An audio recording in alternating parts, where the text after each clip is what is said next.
Sim, beleza? Tá tudo certo com o áudio e com a imagem aí de vocês, então? Tudo bom? Boa tarde, então, pessoal! Uhul! Estamos aí, mais um dia de curso. Aula 5 do curso. Aula 5. Aê! Estamos na metade do curso, hein, pessoal? Metade do curso. Estão preparados, então? Hoje nós vamos entrar nos planetas exteriores. O que são os planetas exteriores? Bom, na aula passada nós vimos os planetas interiores, que foi Mercúrio e Vênus, não é? Então agora nós vamos para os exteriores: Marte, Júpiter, Saturno, Urano e Netuno. E depois nós vamos também para os asteroides e os cometas. Tudo isso na aula de hoje, hein? Aula 5, metade do curso. Legal. Bom, antes de começar, então, vamos dar as boas-vindas a todos vocês. Estamos muito felizes aí por estarmos aqui hoje. Muito obrigado por vocês estarem assistindo online a aula de hoje. Quem não estiver assistindo online, depois vai poder assistir a gravação tranquilamente. E quem quiser também assistir a gravação, né, quantas vezes quiser, pode assistir também, não tem problema. A aula passada, nós vimos, quem se lembra, a aula passada nós aprendemos como fazer observação e registro de manchas solares. Quem aí conseguiu fazer algum registro de mancha solar? Eu vi que teve gente que postou algumas fotos lá, acho que foi a Eneida, né? Isso, Eneida, foi você. Puxa, será que só foi a Eneida? A Ângela só pegou chuva em Curitiba, Ângela. Oh, puxa vida, viu? Ó, vou dar uma dica para você, Ângela. Quando você quiser montar o seu telescópio, não fale isso publicamente nem em voz alta. Porque quando a gente fala isso, chove ou nubla. Então, não diga em voz alta, apenas pense. Bom, a Eneida conseguiu. Ótimas fotos, hein, Eneida? Parabéns, hein? Ó, depois, quem quiser fazer esses registros de manchas solares, façam, mas cuidado com a vista, hein? Sigam todo aquele procedimento de cuidados com a visão, tá bom? E coloquem esses registros para nós, compartilhem conosco, tá bom, pessoal? Para a gente ver os seus registros. Lembre-se que vocês fazem parte dos cientistas, da ciência, então vocês podem coletar esses dados. Manchas solares, nós vimos os números de Wolff também, né? Aliás, o número de Wolff, como é que faz, como é que a gente calcula, como que a gente conta.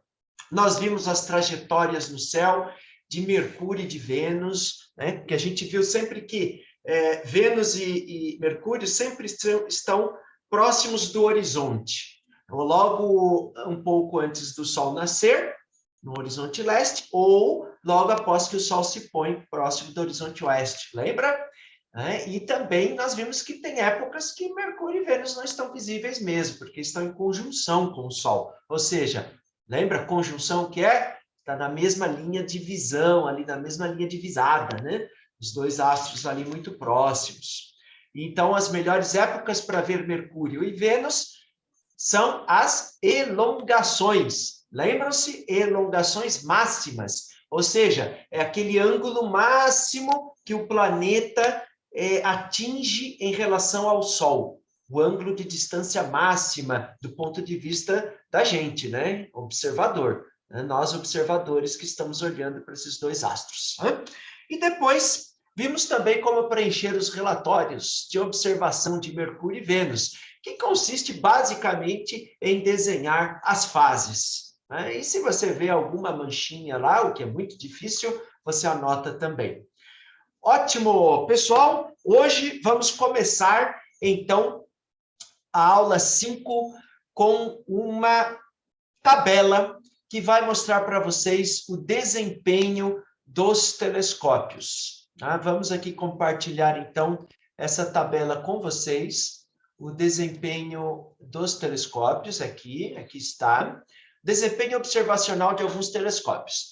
Talvez naquela aula dos telescópios, alguns de vocês tiveram algumas dúvidas com relação o que o meu telescópio pode ver, o que ele não pode. Então, eu criei aqui essa tabela baseada num livro de Portugal, que é um manual de observação também, né? Mais ou menos o que a gente está vendo nesse curso. E ele apresenta essa tabela, ó. O que um telescópio com uma lente de 50 milímetros, que é justamente aquele tasco vermelhinho que eu mostrei para vocês naquela aula, né? A minha primeira luneta que eu ganhei, né? Lembra? Aquela lunetinha, o que é possível ver. Então, o que é possível ver com um telescópio refrator, uma lente de 60 milímetros. Está escrito aqui do lado. O que é possível ver com um telescópio de 75 milímetros, depois de 95 milímetros. E aqui começam a entrar os refletores, né? Também. Aqui, embora só esteja escrito que é lente, mas também um telescópio refletor, como o Cosmos Start, que alguns de vocês têm, né? Já compraram, né? É o que é possível ver. Depois, a partir daqui, telescópios com aberturas de 100 milímetros, por exemplo, 10 centímetros, né, o que é possível ver, né, estrela de magnitude 12, separação até um segundo e meio, manchas solares, detalhes nas nuvens das faixas de Júpiter, etc. Depois, telescópios já de maior porte, né, que são chamados de médio porte, 150 milímetros, depois espelho de 200 milímetros, né? Você vai pagar aqui da ordem de 5 mil, 6 mil reais um telescópio desse. E depois, telescópios de espelhos de 300 milímetros. Aí são poucos que têm um telescópio desse, porque eles costumam custar muito caro, né? Aqui está o livro de onde eu tirei essa tabela. Ok, pessoal? Então, aqui está. Você tem, então, como saber o que cada telescópio pode fazer, não é? E agora nós vamos ver quando nós observamos um astro pelo telescópio, que tamanho ele fica? É uma coisa que muita gente tem dúvida, sabe por quê? Porque tem muita gente que acha que quando aponta o telescópio para Júpiter, por exemplo, vai ver aquele gigante dos planetas do tamanho da nossa Lua. Ou então, a pessoa acha que vai ver o planeta do tamanho do que as fotos do telescópio espacial Hubble mostram, ou do que os grandes telescópios conseguem mostrar, né? Mas isso é um engano. Na verdade, qualquer telescópio, quando apontado para esses astros, vai apresentar esses planetas desse tamanho que mostra aqui esta figura. Então, você pode ver aqui, ó, olha o tamanho da Lua visualizada pelo telescópio, ou qualquer, a olho nu, por exemplo, também, né? Se a Lua fosse visualizada assim, com qualquer instrumento, ela teria esse tamanho, tanto é que nem coube aqui na página, né? Na folha, nem coube. E o planeta Vênus, que nós vimos na aula passada. Lembra que ele variava de tamanho e de fase? Lembra que quando Vênus estava perto da conjunção, né? Ele apresentava na conjunção superior, né? Vênus apresentava esse tamanhico pequenininho. E na conjunção inferior, ele fica, né, desse tamanhão aqui. E quando ele está na elongação, ele fica como se fosse um crescente, né? Quarto crescente, mais ou menos, ali. Então, ele ficaria num tamanho intermediário, na metade, nem grandão desse jeito, e nem pequeno desse jeito, na metade do tamanho. Então, veja que Vênus é o maior de todos que aparecem no telescópio. É o maior de todos, mas olha ele em comparação com a Lua. Olha aqui a Lua, que tamanhão que ela é. Né? E Júpiter como ficaria? Né? E Mercúrio como ficaria? Olha aqui, pequenininho. E Marte como ficaria? Então, os maiores planetas são Vênus e Júpiter. Júpiter sendo o maior. E veja que ele não é tão grande assim em comparação com a Lua. Portanto, quando nós montamos os nossos telescópios e vamos observar, nós temos que ter em mente que eles vão aparecer no campo visual da ocular como bolinhas. Então, cabe a nós, observadores, fazermos as ampliações máximas que nós conseguirmos com o nosso telescópio, para observar os detalhes desses planetas. A Lua é fácil, né? Na aula 6, próximo sábado, nós vamos ver sobre a Lua. Mas os planetas é muito difícil a gente ver detalhes. Então, nós somos limitados por duas coisas, principalmente. Pelo telescópio, pela qualidade dele, ou pela abertura dele, que estamos usando, né? E a segunda coisa, somos limitados pela atmosfera. A atmosfera pode atrapalhar muito ou ajudar, né? Ou atrapalhar menos, dependendo da noite que estamos observando. Então, essas duas coisas, o telescópio que estamos usando e a atmosfera. É isso que nós temos que levar em conta quando estivermos observando um planeta. Bem, vamos então simular aqui os movimentos dos planetas exteriores. Vênus, Vênus, que nada, Vênus e Mercúrio são planetas interiores, né? Planetas internos. Então, agora nós vamos ver os externos. Então, o que você pode ver aqui nesta figura? Você está vendo aqui nessa bola amarela no centro, é o Sol. Essa órbita aqui, primeira órbita, onde está o planetinha azul, é a Terra. E o planeta cinza pode ser considerado qualquer um dos planetas exteriores, né? Pode ser Marte, pode ser Júpiter, pode ser Saturno, pode ser Urano ou Netuno. E quais são, então, algumas das configurações interessantes que nós podemos observar enquanto estes planetas estão girando em volta do Sol? Vejam essa animação. Quando nós chegamos nesta posição aqui, ó, vou pausar. Pausei. Quando chegamos nessa posição, imagine que você está aqui na Terra. Você está aqui nessa bolinha azul, querendo observar um planeta exterior. Vamos dizer que seja Marte, por exemplo, né? Quem que está aqui na frente te atrapalhando? Eu estou aqui na bolinha azul, na Terra, querendo olhar para Marte. Quem que está aqui na frente atrapalhando? Quem é? Isso, Samantha. Isso, Kleber. O Sol. Aí, Rosimeira. Aí, Maria Eduarda. Uhul! Aê, todo mundo participando. Aí, Mabi. Muito bem, muito bem. É o Sol. O Sol está na frente. Aí, Eneida. O Sol está na frente. Então, o que nós temos aqui? Uma configuração planetária que se chama conjunção. E essa configuração vocês já conhecem, né? É uma conjunção. No caso de um planeta superior, um planeta exterior, né? Marte, Júpiter, Saturno, Urano, Netuno, uma conjunção superior acontece desse jeitinho que está mostrando aqui. O Sol fica entre a Terra e o planeta. Mas quando o tempo vai passando, vamos continuar a animação, a Terra vai girando em volta do Sol e o planeta lá também. Só que como aquele planeta está mais distante do Sol, então ele é mais lento que a Terra é mais rapidinha, até que chega nesta posição aqui, ó, nesta posição. Quando chega nesta posição, nós temos o que se chama de quadratura. O que é uma quadratura? Tem a ver com quadrado. E qual é o ângulo formado pelas linhas de um quadrado? É um ângulo reto. E isso, Maria Eduarda, 90 graus. Muito bem, Samantha, reto. Então, quando você aqui da Terra medir o ângulo formado entre o Sol e o planeta exterior, né, que é Marte, por exemplo, e der 90 graus, nós dizemos que este planeta está em quadratura. Então, dizer que um planeta está em quadratura é quando o ângulo forma 90 graus. Continuando, então, a passagem do tempo, nós vamos observando que a Terra vai chegando numa posição mais próxima possível do planeta exterior. Veja só, nesta posição, nós temos um ângulo de quanto aqui, formado entre o Sol e o planeta?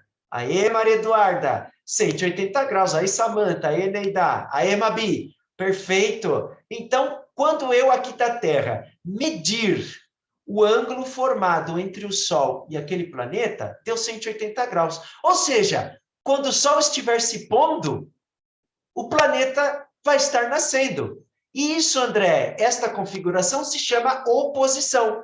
Então, quem assistiu o curso número 1 do ano passado vai se lembrar muito bem quando eu usei aqueles palitinhos de churrasco aqui no chão da sala, né? Com aquelas bolinhas lá imitando os planetinhas. É a oposição. E esta, pessoal, é a melhor época do ano, né? Ou, aliás, esse dia em si é o melhor dia do ano para você observar este planeta exterior. Por exemplo, se for Júpiter. Então, uma vez por ano, a Terra alcança Júpiter nesta configuração e então a distância entre a Terra e Júpiter é a mínima possível. Aliás, com qualquer planeta externo, né? Quando a Terra atinge a oposição com este planeta, nós temos a menor distância. Se está na menor distância, o que vai acontecer, então, com o diâmetro aparente do astro? Vamos dizer que seja Júpiter. Quando você está mais perto de uma coisa, essa coisa parece ficar maior, né? Imagina que você está dirigindo e vê um caminhão contra você. Contramão, o caminhão ele vai ficando cada vez maior, né? Até que bate em você. Então, Júpiter é a mesma coisa, e os outros planetas, Marte também. Então, olha a diferença de tamanho entre o Júpiter, mais longe possível, ele fica desse tamanhinho, e Júpiter, mais próximo possível na oposição. Olha Marte na oposição, o tamanho que ele fica, e olha a distância mais longe possível, como Marte fica pequeno.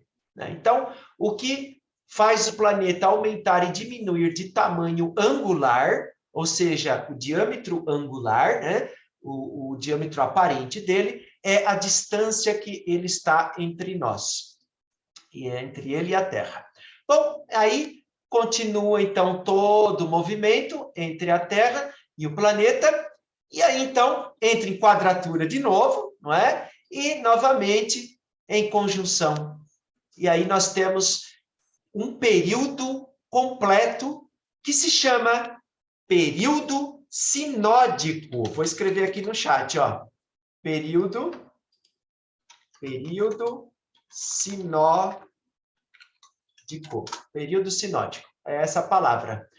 Período sinódico, então, é um período, um tempo que passa entre uma conjunção e outra, por exemplo, ou entre uma oposição e outra, ou seja, entre uma configuração e outra. Este é o período sinódico. Ao passo que período sideral é a translação do planeta em volta do Sol. É o período de translação do planeta em torno do Sol. E período sinódico é o tempo que o planeta leva para repetir uma das configurações consecutivamente. Maravilha, pessoal! Entenderam bem, então, essas configurações? Então, no material de vocês, vocês vão perceber que o material aí escrito, né, aquelas apostilinhas que eu deixei em PDF lá, vai explicar o tempo de cada um deles. Então, vocês vão ver que Marte, por exemplo, a gente só fica em oposição com Marte mais ou menos de 2 em 2 anos é que Marte fica em oposição. Júpiter, né, uma vez por ano, basicamente. Saturno também. E Urano e Netuno, que são lentos demais, todo ano a gente tem uma oposição. Maravilha! Muito bom. E aí, pessoal, vamos começar agora, depois dessa visão geral das configurações planetárias para os planetas exteriores. Que tal começarmos com Marte? Marte, aí está, a apostila de Marte. Bom, o que nós temos para aprender sobre observar e registrar Marte? Maria Eduarda, aqui tem fundo musical, sim, viu? E nem preciso compartilhar o áudio de fundo. Eu faço com a boca mesmo. Vamos lá. Então, Marte, qual é um bom treinamento para você? Ora, observar a olho nu. Então, se você ainda não tem um telescópio, um binóculo, que tal acompanhar o planeta Marte a olho nu, à vista desarmada? Observe o planeta Marte, procure por ele e vá comparando o brilho dele com o brilho de outras estrelas próximas, ou seja, magnitude. Então, a olho nu, você pode fazer uma estimativa da magnitude de Marte. Você sabe que as estrelas, de um modo geral, né, as que não variam o brilho, elas sempre têm a mesma magnitude. Então, no mapa celeste, no estelário, você sabe o valor das magnitudes das estrelas. Agora, Marte não. Marte vai variando a magnitude. Ainda mais quando ele está cada vez se aproximando mais da Terra, né? Se aproximando da sua oposição. Marte vai aumentando o brilho. E aí, então, você vai comparando a magnitude de Marte com outras estrelas. Isso é um excelente treinamento para quem não tem telescópio. E você vai fazendo, então, uma medida, uma estimativa da variação de magnitude ao longo das noites, ao longo dos meses de Marte em relação às estrelas. Né? Agora, acontece que o Marte, Júpiter também, Saturno, Urano, Netuno, mas Marte, vocês vão perceber que quando você observa o planeta em relação ao fundo de estrelas, ao longo dos meses, ele vai se deslocando em relação às constelações, né? Assim como o Sol, assim como a Lua e tal. Então, imagina que Marte, por exemplo, está em Áries. Né? Depois de um tempo, ele vai sair de Áries, vai estar em outra constelação. Vamos dizer que ele está depois em Sagitário, né? Depois sei lá, Escorpião, e assim vai. Ele vai mudando de posição. Por quê? Bom, vamos voltar lá para o nosso simulador aqui. Eu vou colocar nesta figura, então, agora, as constelações de fundo, tá? Então, vou ligar aqui as constelações de fundo.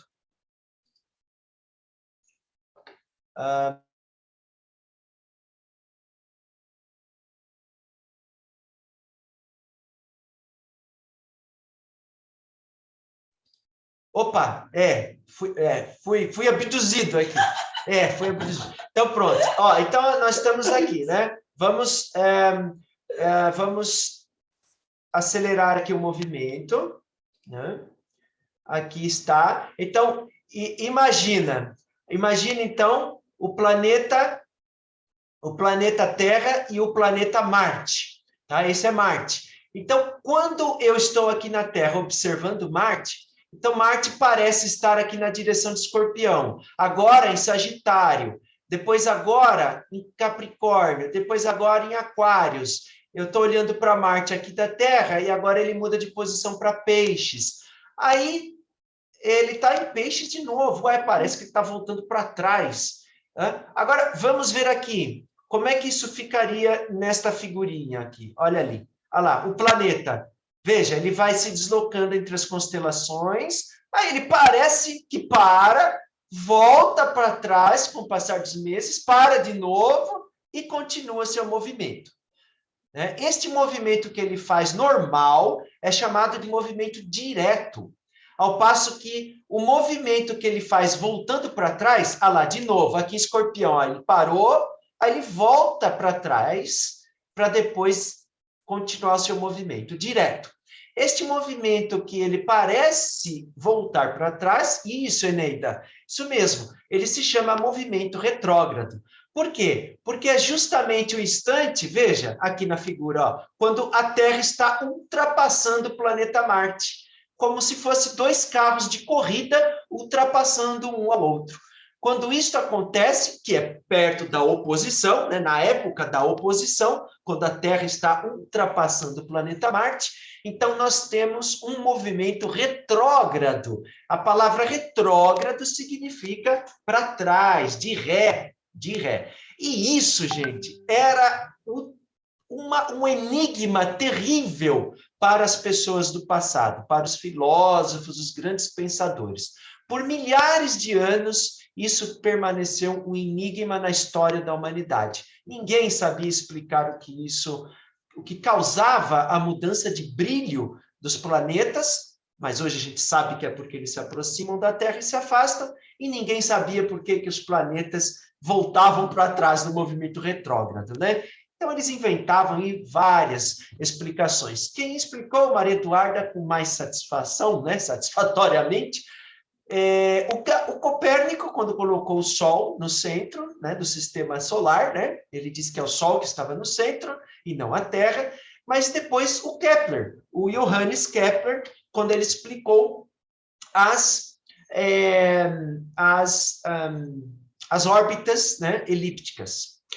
Ana, aqui só estão apresentadas as 12 constelações do zodíaco, porque os planetas, o Sol e a Lua, atravessam apenas estas 13 ou 12 constelações e não as 88, tá?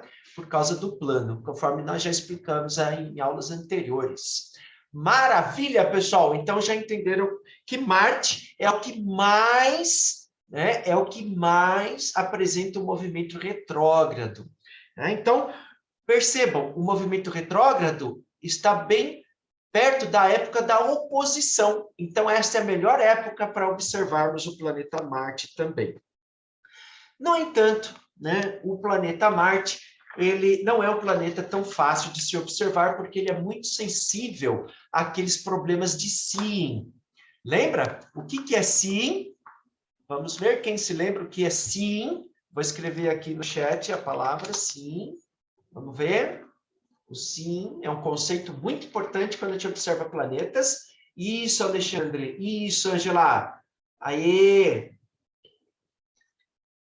A Maria Eduarda, eu lembro e não lembro. É isso aí. Então, seeing é isso aí, Hector. Muito bom. Samantha, beleza. Eneida, beleza. Então, tem a ver com a turbulência da atmosfera.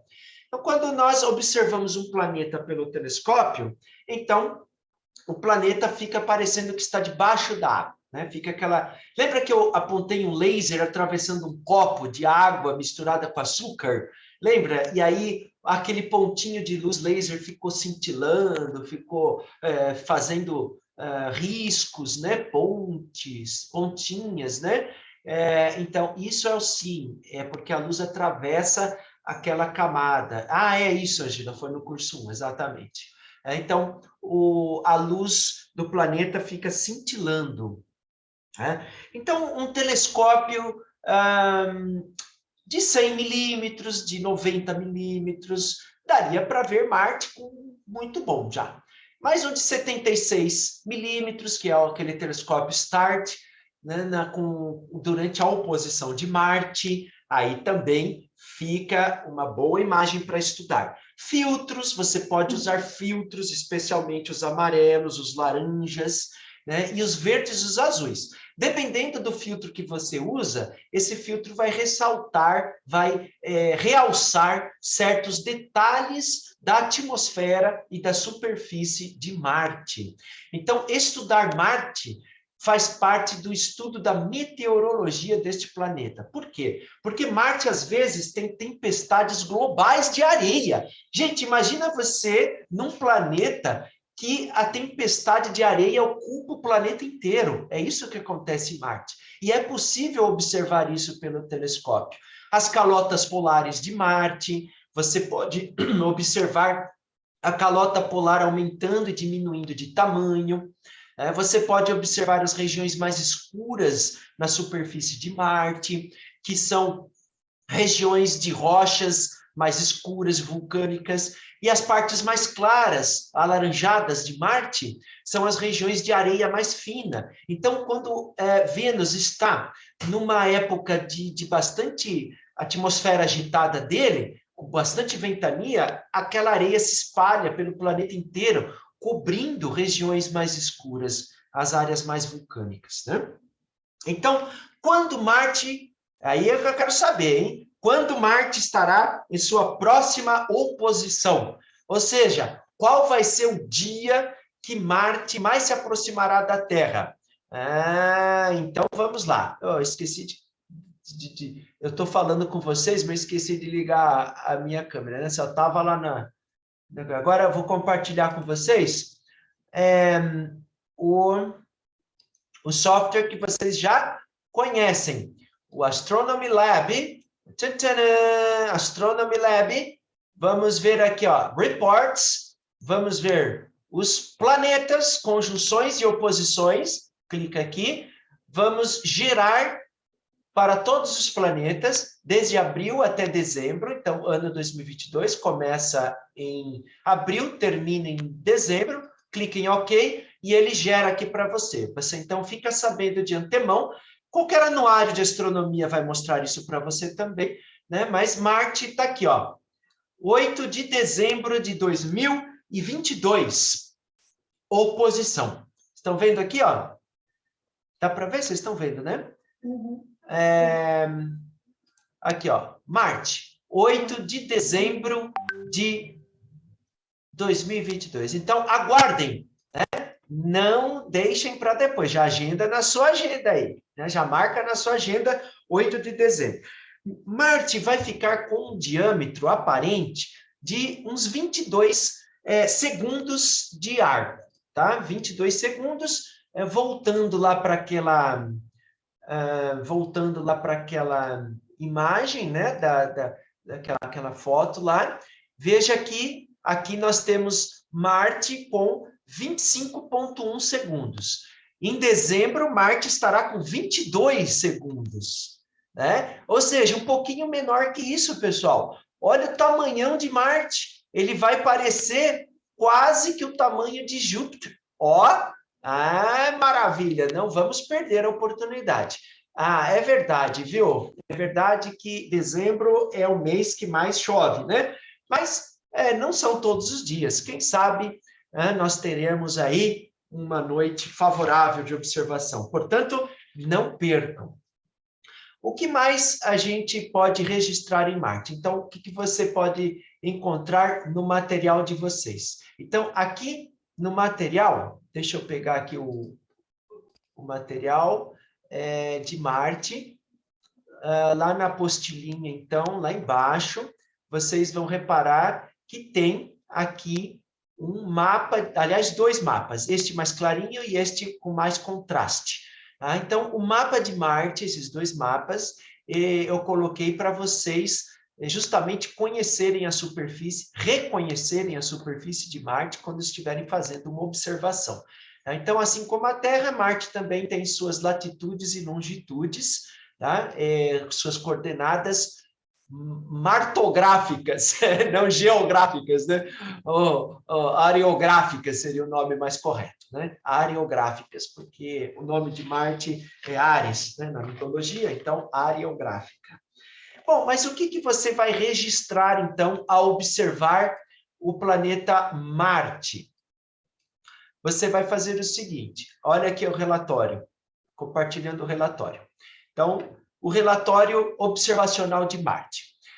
Como sempre, né? O observador é o seu nome, a cidade e o estado, a sua longitude, a sua latitude, o instrumento que você está usando, né? O telescópio, a abertura dele em milímetros, a distância focal dele em milímetros, a ocular que você está usando e a ampliação que você está usando.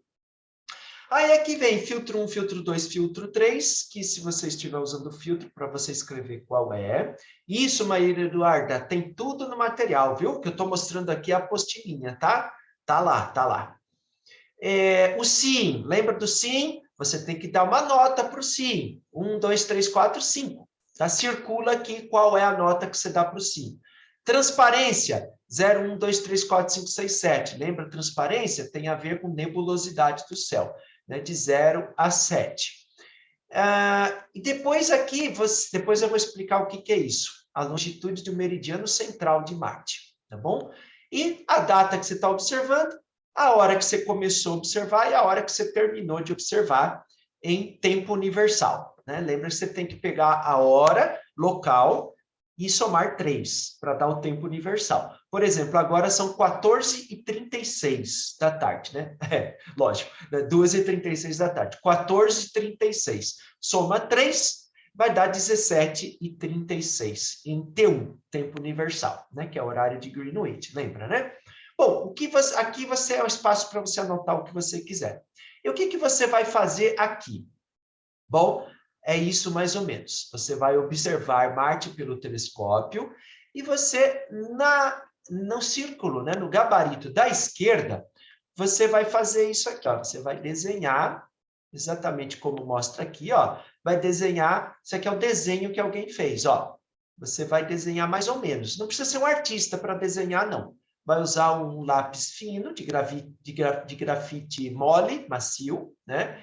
E é claro que cada um, mesmo que esteja observando o mesmo Marte no mesmo dia, cada pessoa vai sair um desenho diferente, né? Vocês não concordam? Cada um vai desenhar uma tonalidade diferente. Então, isso é só para registro de desenho. Agora, no gabarito da direita, no círculo da direita, você vai contornar, fazer o contorno do desenho que você fez, dessas figuras, né? Dessas regiões de Marte. E dar uma nota. Mas que nota, que numeração é essa que aparece? Como diz aqui em inglês, são as estimativas de intensidade, ou seja, cotas de intensidade de cor ou de luz, né? É o que se chama de cotas de manchas de albedo, na verdade, né? E aí você vai fazer como? É muito simples, viu, pessoal? Você vai dar nota de 0 a 10 do seguinte modo: 0 é tudo que for branco, bem branco e brilhante em Marte. Deixa eu ver se eu acho aqui a parte que está explicando aqui. Não estou achando, né? Lá. Cotas fotométricas, achei. Cotas fotométricas. Então, você vai fazer o seguinte, é muito simples, né? Você vai...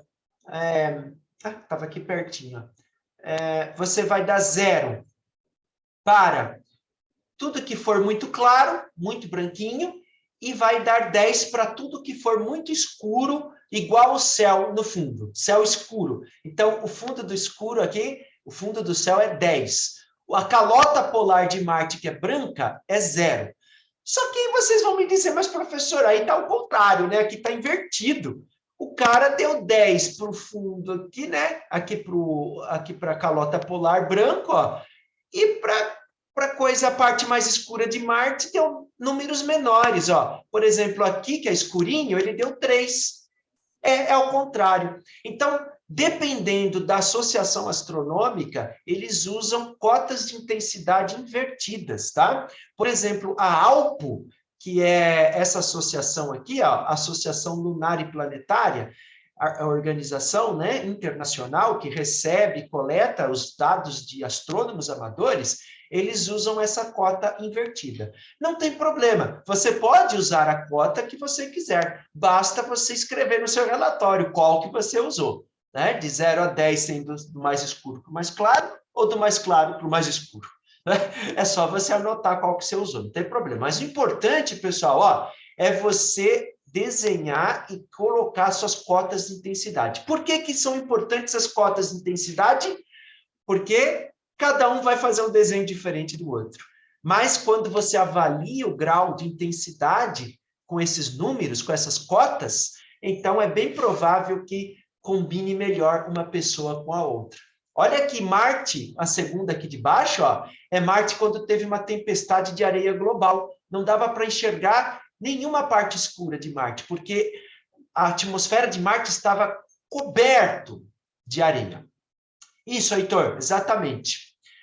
E aqui você tem, então, as cotas, veja, 9999 ao redor, mais claro, e 555, mais ou menos médio aqui na parte central, tá bom? Então, é isso que vocês vão. Agora, Kleber, tem como prever, sim. Antigamente, nem tanto, viu? Mas agora tem como prever, porque nós temos vários rovers lá, né? Eles estão analisando tudo certinho. Na verdade, a gente não sabe nem prever direito o clima aqui na Terra, né? Quanto mais de Marte. Então, você tem alertas de possíveis tempestades, então, essas associações internacionais que coletam dados dos astrônomos amadores avisam com antecedência. Mas o mais legal é a gente ficar monitorando e anotar tudo isso, né? E registrar tudo isso, porque você acaba sendo um verdadeiro cientista, né? Que está registrando tudo isso. Bom, deixa eu ver aqui o que mais que eu poderia falar de Marte que eu anotei aqui. Bom,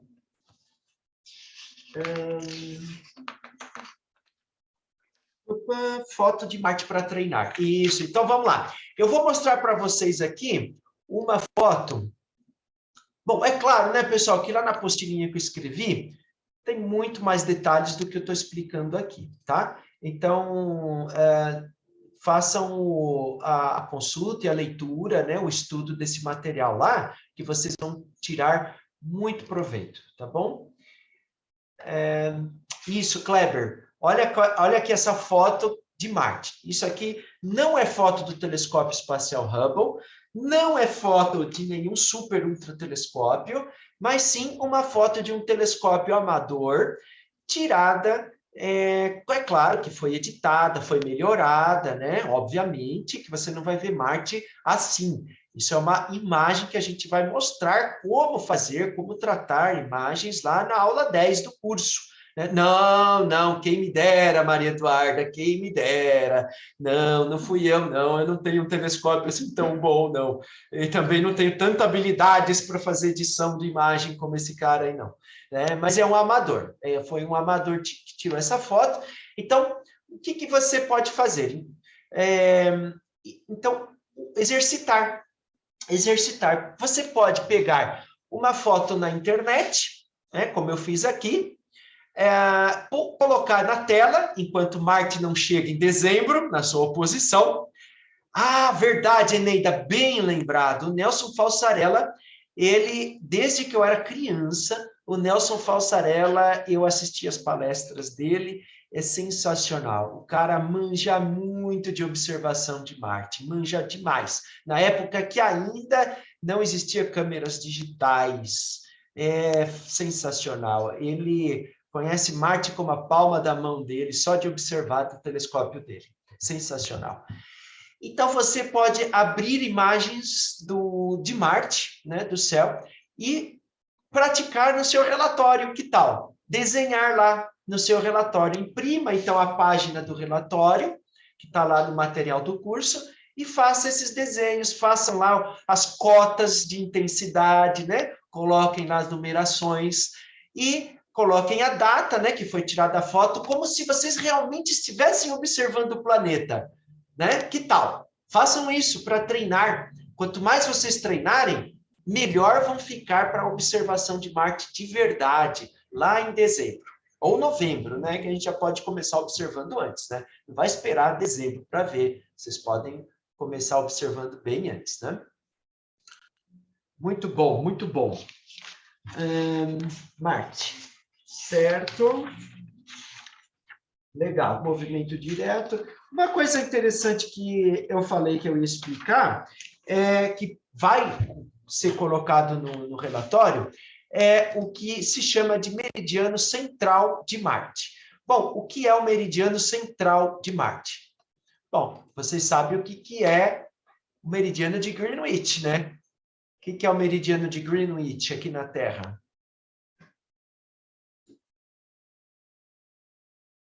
O que é o meridiano de Greenwich na Terra?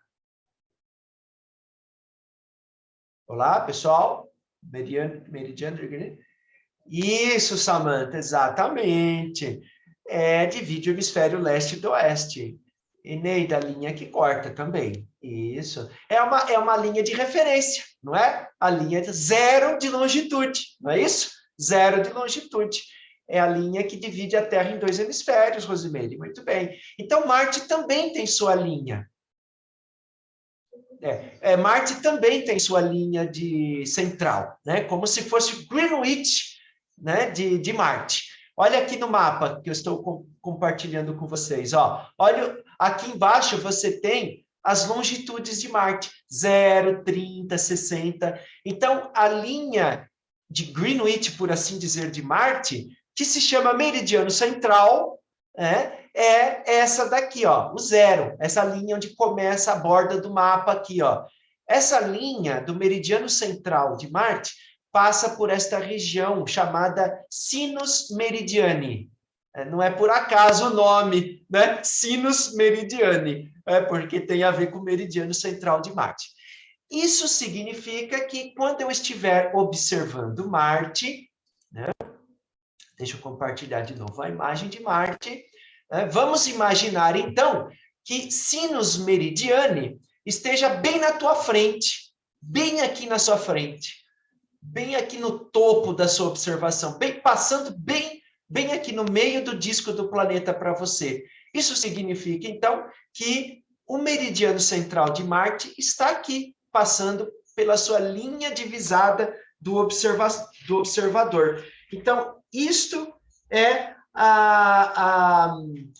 a passagem, né, do meridiano central de Marte para você. Bom, por que isso é importante?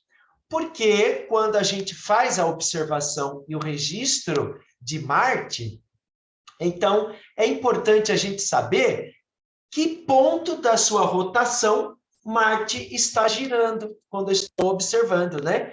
Que ponto da sua rotação Marte está virado para mim? Então, isso vai ser uma medida do meridiano central. Ué, mas como que eu vou saber onde que está o meridiano central de Marte? Muito simples. Os anuários astronômicos mostram aonde ele está, ou seja, quantos graus ele está deslocado do seu ponto de vista observacional. Então, é isso que você anota lá no relatório, né? O meridiano central de Marte, tá bom? Os anuários como esse, por exemplo, Anuário Astronômico Catarinense, do nosso amigo e mestre Alexandre Amorim. Ele é um excelente astrônomo observacional, tá? Astrônomo amador observacional. Ele manja pra caramba, entende muito de observação visual, né? Bom, o anuário dele mostra as posições dos meridianos centrais de Marte ao longo das datas. Bom, terminamos Marte? Muito bom! Preparados para observar Marte em dezembro, então? Preparados para observar Marte em dezembro. Que tal irmos agora para o maior planeta do Sistema Solar? Vamos para Júpiter. Júpiter. O planeta Júpiter, ele é considerado o planeta dos astrônomos amadores. Planeta dos amadores. Por quê? Porque o planeta Júpiter, ele é o maior de todos, fisicamente falando, né? Ele é o maior planeta do Sistema Solar e também ele é o que mais é o planeta exterior que tem maior diâmetro angular, né? Tirando Vênus, que é um planeta interior, né? Inferior. Então, o planeta Júpiter, lembra? Quando a gente mostra aqui no material, deixa eu vir para cá, isso, estamos aí. Júpiter. Então, Júpiter, veja, olha ele em comparação da Lua. Quando a gente aponta o telescópio para a Lua, a gente vê ela desse tamanhão, né? Às vezes nem cabe no campo da ocular, de tão grande que ela é. Porém, Júpiter, ele vai mostrar esse tamanho. Desse tamanho menor, com 29,8 ou 30 segundos de arco, de diâmetro, ou com 50 segundos de arco. Olha, quase que dá 1 minuto aqui de arco, né? O seu diâmetro angular. Então, Júpiter é um planeta fácil de achar também no céu, porque ele brilha bem, né? Marte também chega a ser até mais luminoso que Júpiter, dependendo se ele estiver em oposição, né? Ele acaba até brilhando mais no céu. Só que Marte tem uma coloração mais avermelhada no céu, né? Por causa do óxido de ferro na superfície, ou seja, ferrugem na superfície de Marte. Agora, Júpiter não, ele tem uma cor mais esbranquiçada, né? Meio perolada no céu a olho nu. Então, quando eu aponto o telescópio para Júpiter, então eu consigo observar, mesmo com instrumentos pequenos, 76 milímetros, 100 milímetros, eu já consigo ver as faixas, né? As duas faixas marrons de Júpiter. Compartilhando aqui com vocês o material do curso, né? Vamos lá? Não é esse aqui. Compartilhando, peraí que eu me perco aqui, já estou indo ali, vem para cá, aula 4, aula 5, materiais didáticos, aí a gente vem aqui, ó, aqui, ó, observação de Júpiter com modelo de relatório, pronto, abri. Está aí, observação de Júpiter, então, aqui no material de vocês, o que a gente mais nota no telescópio? Essas duas faixas marrons aqui mais destacadas, né? Mas, como vocês podem ver nesse material, Júpiter tem várias faixas, né? Várias faixas que são chamadas de zonas e de cintos, ou bandas. né? Então, você tem cintos e zonas. E uma coisa que se destaca bem, né, às vezes, né, é a mancha vermelha de Júpiter, tá? E Júpiter, ele pode ser usado como um bom treinamento observacional. Veja aqui, no material, você vai ter, então, todos os nomes destas regiões aqui de Júpiter, né? Essas regiões que se destacam. Então, veja as duas faixas aqui marrons de Júpiter são a NEB. O que é a NEB? NEB é a faixa equatorial norte, e você tem a SEB, que é a faixa equatorial sul. Tá? Então, você tem aqui em Júpiter esses destaques.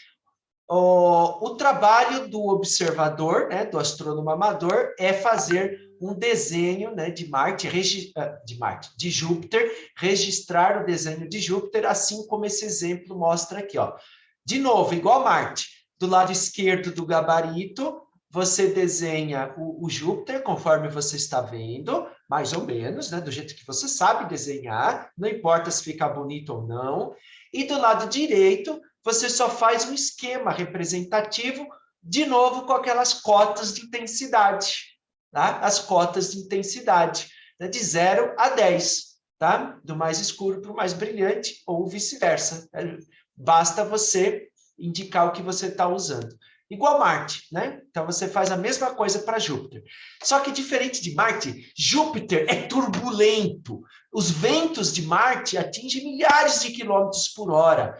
Isso que você está observando é Júpiter, mas não é a superfície de Júpiter, igual Marte. Marte, você observa a superfície, as rochas dele e tudo, aquelas manchas escuras.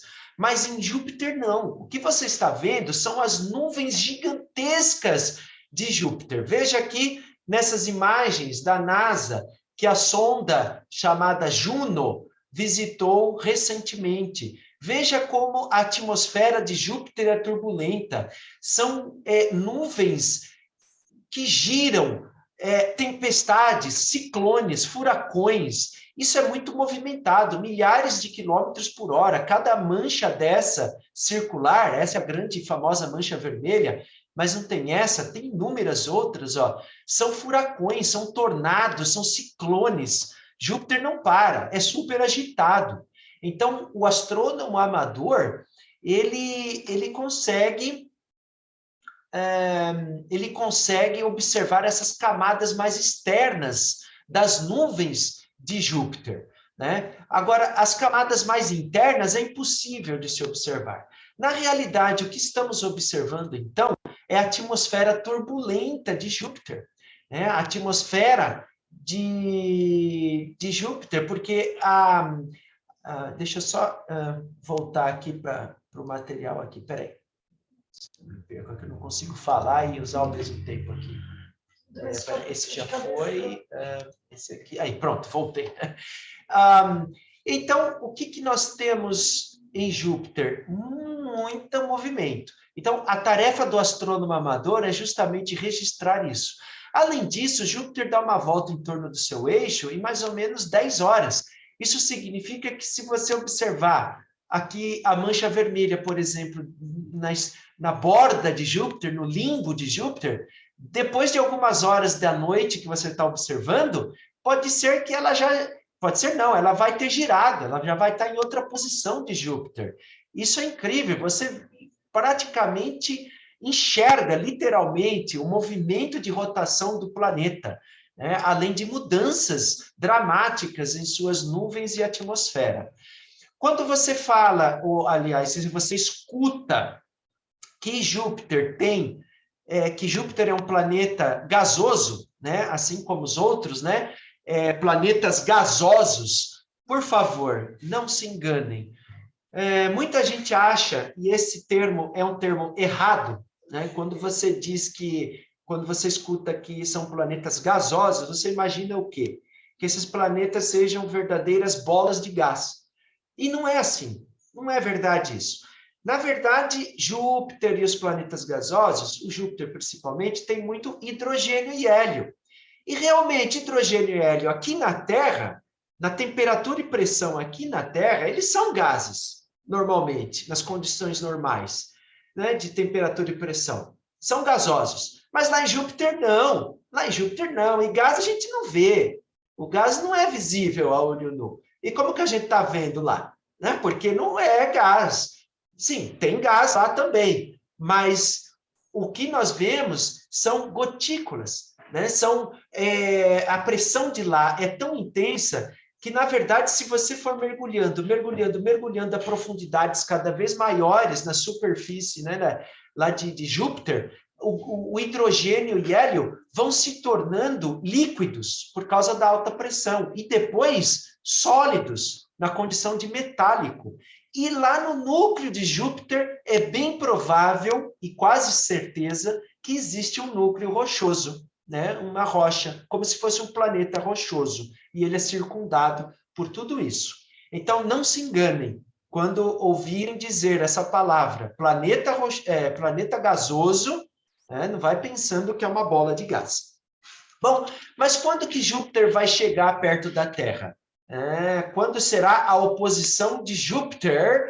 Vamos lá novamente procurar aqui a oposição de Júpiter no Astronomy Lab, Júpiter, ali, 26 de setembro, pessoal, tá chegando, hein?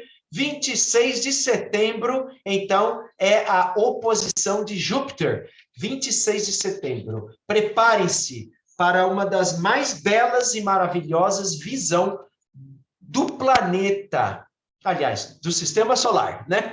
Você vai ver o planeta Júpiter, o gigante. Agora, um detalhe, essa grande aproximação, essa oposição de Júpiter vai ser especial. Sim, essa oposição vai ser especial. Sabe por quê?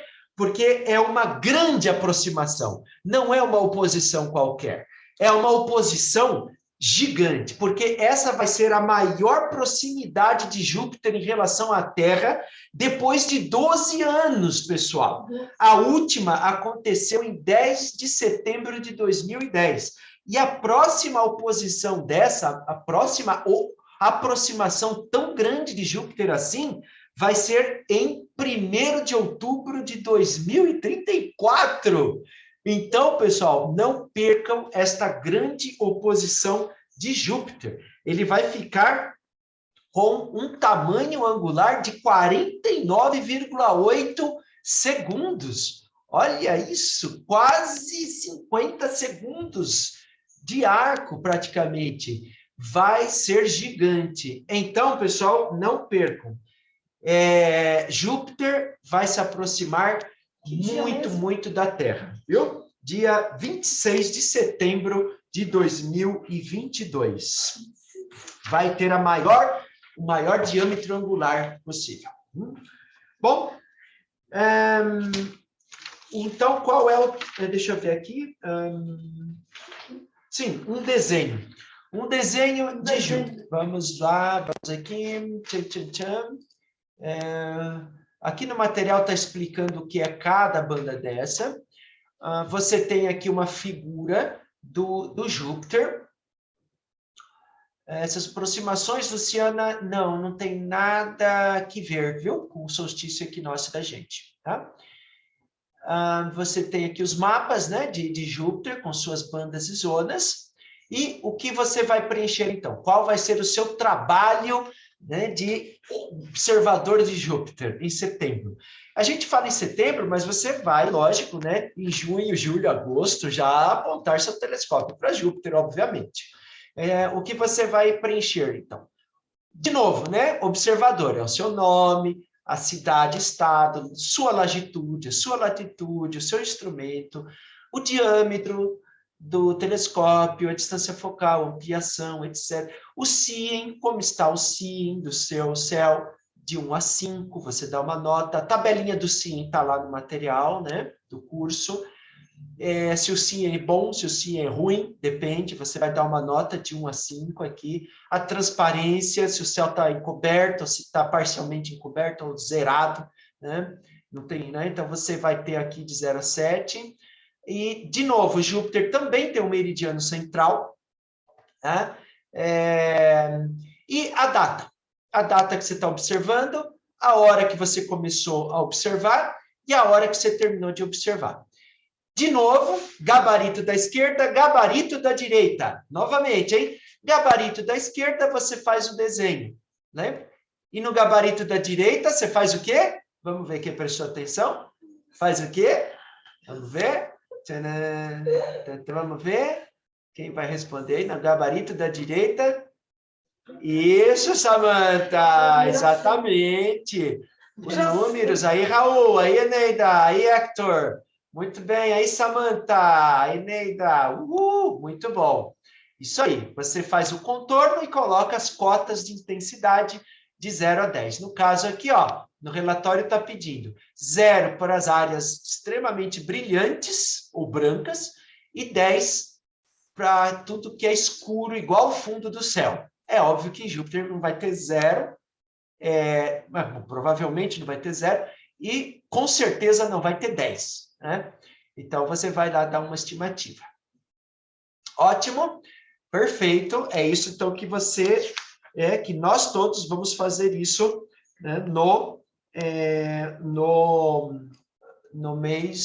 nos meses aí possíveis de ver Júpiter. Por enquanto, Júpiter não está sendo visível no céu, né, porque ele está lá na direção do Sol, ali perto do Sol, e ele está sendo visível assim antes do Sol nascer, né? Mas logo, logo, ele vai estar sendo visível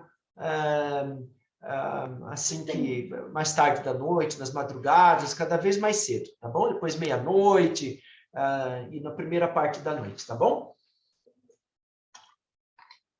Isso, André, muito bem. Vamos falar agora das luas de Júpiter. Como que você sabe quais são elas? Perfeito, então vamos lá.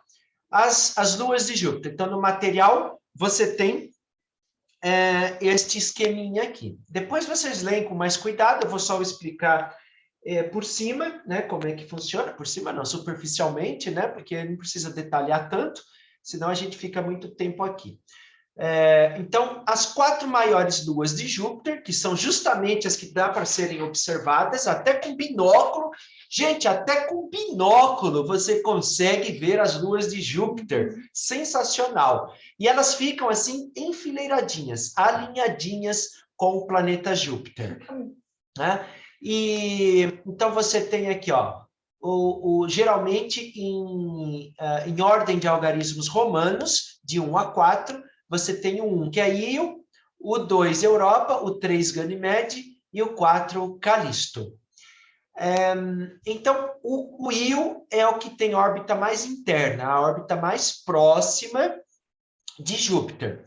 Depois, o número 2 é Europa, depois o número 3 é Ganímede, e depois o número 4 é Calisto.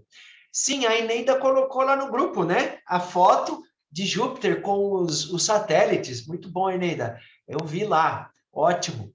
Aí, o que vai acontecer? À medida que as luas vão girando em torno do planeta Júpiter, né? A gente pode até simular isso aqui no Stellarium, né? Vamos simular aqui no Stellarium. Vamos compartilhar aqui o Stellarium com vocês. Júpiter está aqui, ó. Vou dar um zoom aqui em Júpiter. Então, imagina que a gente está vendo ele aqui pelo telescópio, ó, mais ou menos assim, ó. Né? Deixa eu colocar aqui. E vou acelerar o tempo, tá? Eu vou acelerando o tempo. Daqui da Terra só dá para ver as 4 luas. Samantha, sim, com telescópios pequenos, sim. Se você usar um telescópio gigantão, aí dá para ver mais algumas, assim, mas é muito mais difícil, tá? Principalmente as 4 luas. Ó, eu vou acelerar o tempo e vejam o que acontece com o passar do tempo, né? Em volta de Júpiter... caramba, peraí... Pronto. Então, em volta de Júpiter, as luas vão girando, né? E Io é a mais próxima. Veja que, de vez em quando, as luas passam na frente ou atrás do planeta.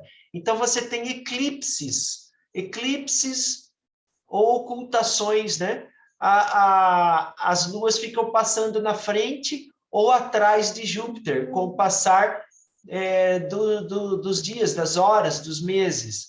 Então, você tem como prever isso. Os anuários prevêem né, dão um valor certinho, uma previsão certinha, né, de quando isso vai acontecer, né, quando esses fenômenos acontecem. Como que a gente sabe? Bom, eles são normalmente abreviados assim: EC é eclipse, OC é ocultação, TR é trânsito, SH é sombra, D é desaparecimento, R é reaparecimento, E é emersão, I é imersão. Bom, o que significa tudo isso? Eclipse, tudo bem, é quando a Lua vai por trás do planeta, fica um eclipse. Ocultação é algo parecido, tá? Mas tem uma diferença que eu vou explicar daqui a pouco. Trânsito não tem nada a ver com o rush aí, igual o pessoal falou, né? O trânsito é quando olha o Júpiter, você está observando o Júpiter, e a Lua está passando bem na frente do disco de Júpiter. Isso é um trânsito. A Lua está passando na frente do disco. SH, sombra, é quando você vê a sombra de uma das luas em cima do planeta Júpiter. Como, por exemplo, isso que eu vou mostrar agora, o que é fascinante de aqui... Não é esse? É este. Olha lá. Essa foto foi tirada, né, com um telescópio C8 de 8 polegadas, então tem 200 milímetros de distância focal. Ele usou uma câmera CCD, é o Carlos Palhares, muito bom esse cara, muito bom. Ele fotografou isso em 2021, em setembro de 2021, aliás, e isso é uma foto resultante de um processo chamado empilhamento, né? Então, é óbvio que não dá para ver assim, só colocando o olho no ocular, você não consegue ver uma imagem dessa. Você filma o planeta, nós vamos explicar isso na aula 10 ainda, você filma o planeta e o software, ele pega esse filme do planeta e aí ele congela tudo, junta tudo isso numa única imagem e dá essa resultante aqui. Então, veja que foto fantástica. Foto fantástica. Dá para ver a mancha vermelha, dá para ver o que se chama aqui de ovais brancas, que são tempestades, ou tempestades mais escuras. E veja, uma das luas aqui projetando uma sombra. Olha essa bolinha preta em Júpiter. Essa bolinha preta em Júpiter é a sombra desta lua sobre as nuvens. Sensacional. E coisa mais emocionante ainda do que fotografar isso, mais emocionante ainda é o que eu presenciei, é você estar observando de verdade. Opa, obrigado. Você está observando Júpiter e você vê a bolinha preta lá, a sombra da Lua sobre Júpiter, de uma das luas dele sobre Júpiter. É impressionante, é fantástico, vale muito a pena ver. Bom, então, o que nós, amadores, né, podemos registrar em nossas observações?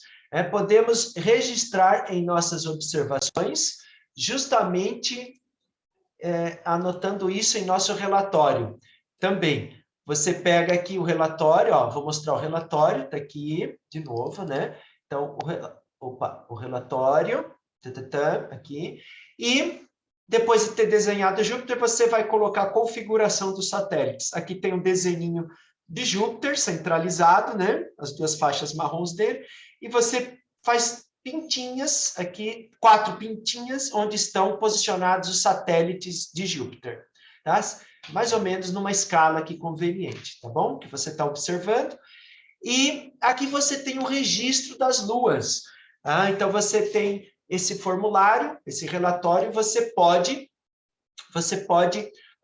anotar aqui o nome da lua, a data que se observou, o SIN do céu, a transparência do céu, né? O SIN de 1 a 5, transparência de 0 a 7, o início, se for sombra, o horário que começou, o início, se foi trânsito, quando a sombra saiu, né, quando o trânsito saiu, tá?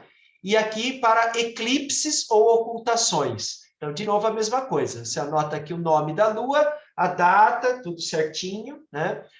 O sim, a transparência e os contatos, né, das luas que está escrito aqui no material, tá bom?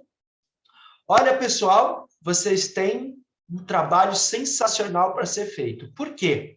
Porque as anotações, os registros que vocês fizerem dos horários, desses fenômenos, né? Eles contam muito. Por quê? Porque isso ajuda a refinar os dados. Por que acontece? Como é que se sabe quando vai acontecer determinado fenômeno desse? Com cálculos, né? Com modelos, né? Matemáticos. Então, como saber se essas contas, se essas equações estão funcionando direito para prever esses fenômenos? Você precisa ter alguém que observe e que anote os horários certinhos desses fenômenos.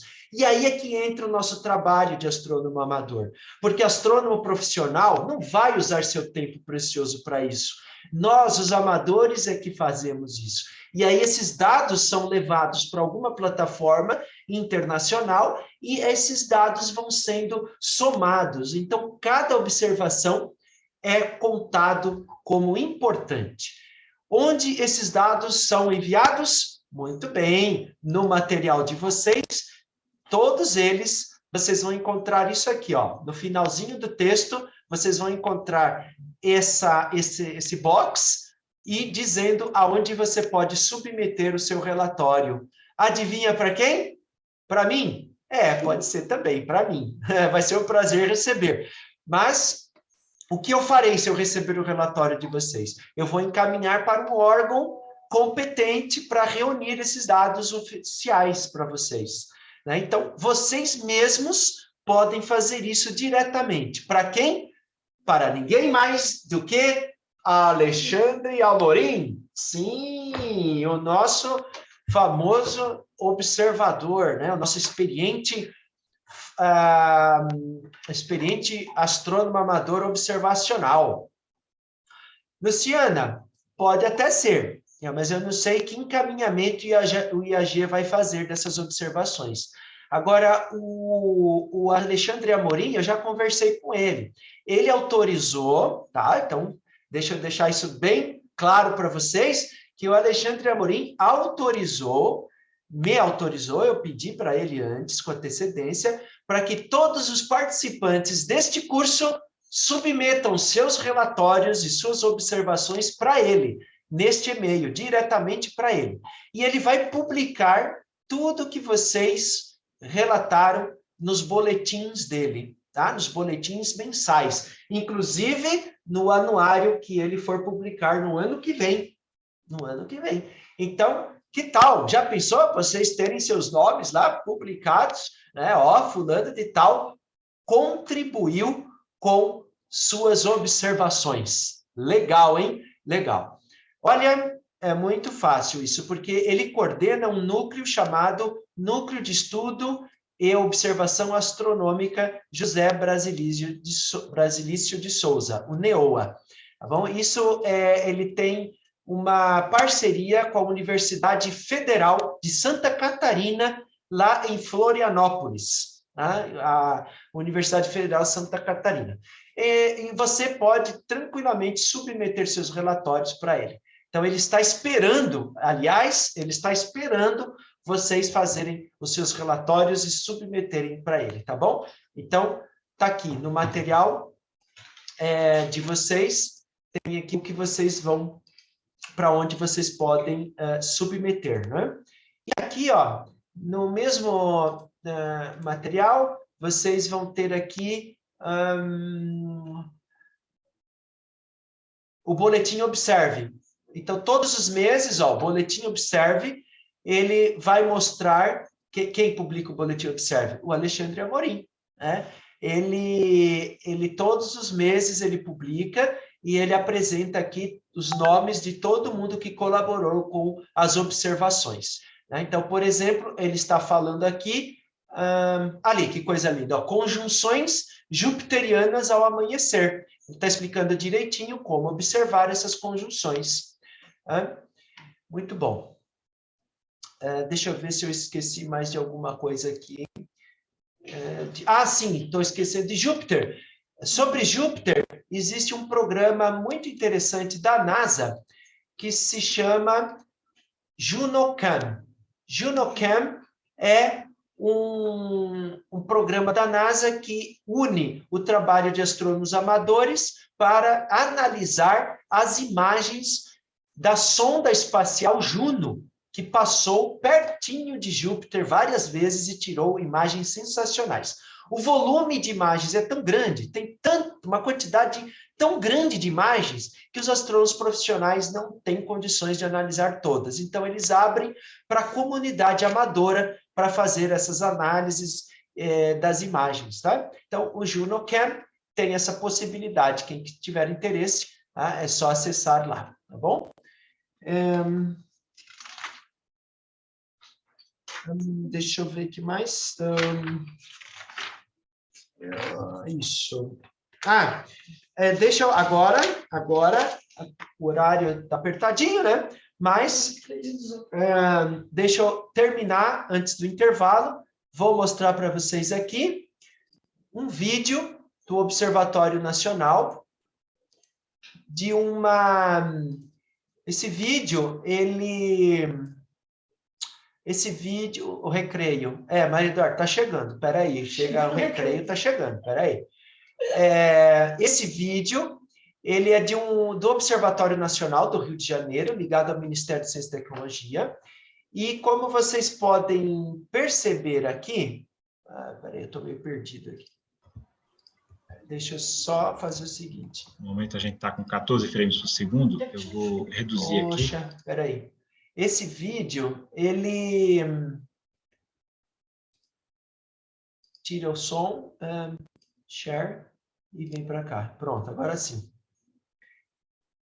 O Observatório Nacional, ele transmite imagens de alguns observatórios com telescópios. Então, vejam, isso era ao vivo, mas agora esse vídeo está gravado. Então, o que vocês estão vendo é aqui no canto direito, é o astrônomo no seu observatório com o telescópio, ele está controlando pelo computador e a imagem de Júpiter ao vivo, tá, sendo transmitida. Então, veja a imagem. Perceba, eu quero que vocês percebam aqui que a imagem não é tão boa quanto uma foto, né? Mas dá para perceber as faixas marrons de Júpiter. Dá para perceber também a qualidade do seeing.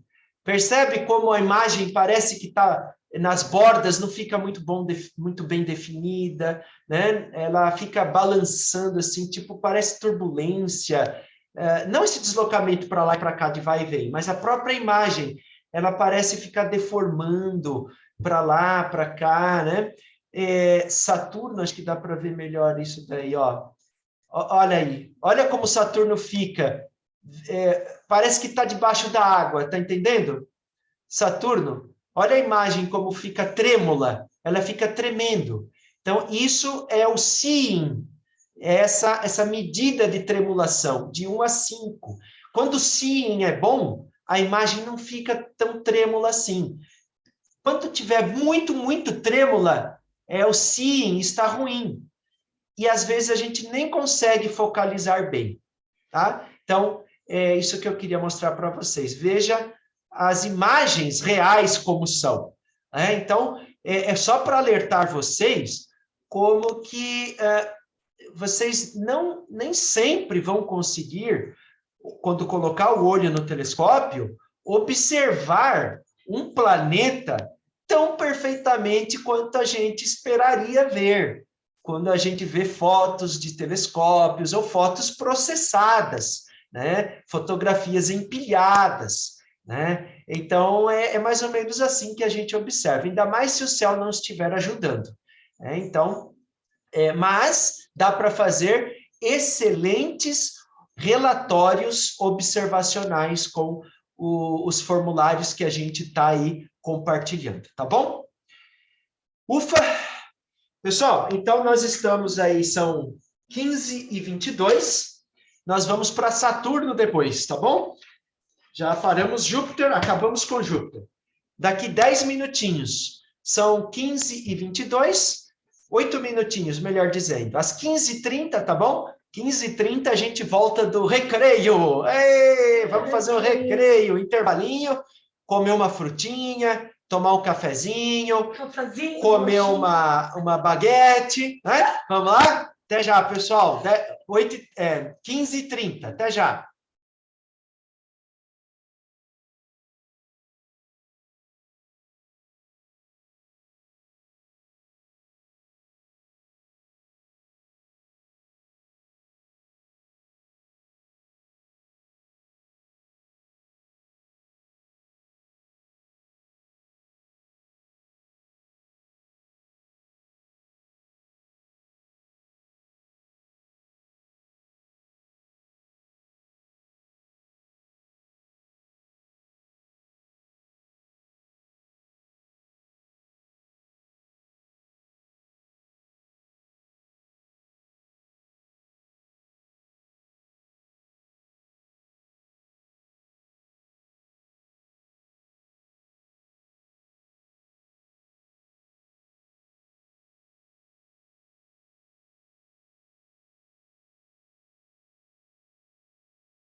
Aí, pessoal, boa tarde. E aí, acabou o intervalo? Acabou? Já comeram tudo? Tomaram café? Tem plateia ao vivo hoje. Hoje tem plateia. Vai dar ao vivo. A minha esposa, vem aqui, Paty. A Patrícia, ela chama Patrícia. Oi, pessoal. Minha ajudante aqui, ó, a câmera aqui. Tá me ajudando. Oi, pessoal, parabéns, hein? Parabéns a vocês. Oi, Ellen, tá mandando oi. Oi, Ellen. Oi, Ellen. Oi, pessoal, parabéns a vocês por todos os esforços. Viu? Linda, oi, Patrícia. Oi. Vamos viajar junto aqui. Então vai, vamos lá. Tá me ajudando. Ajudando o professor. É Paty. Patrícia. Paty. Patrícia. Vamos lá. Bom, pessoal.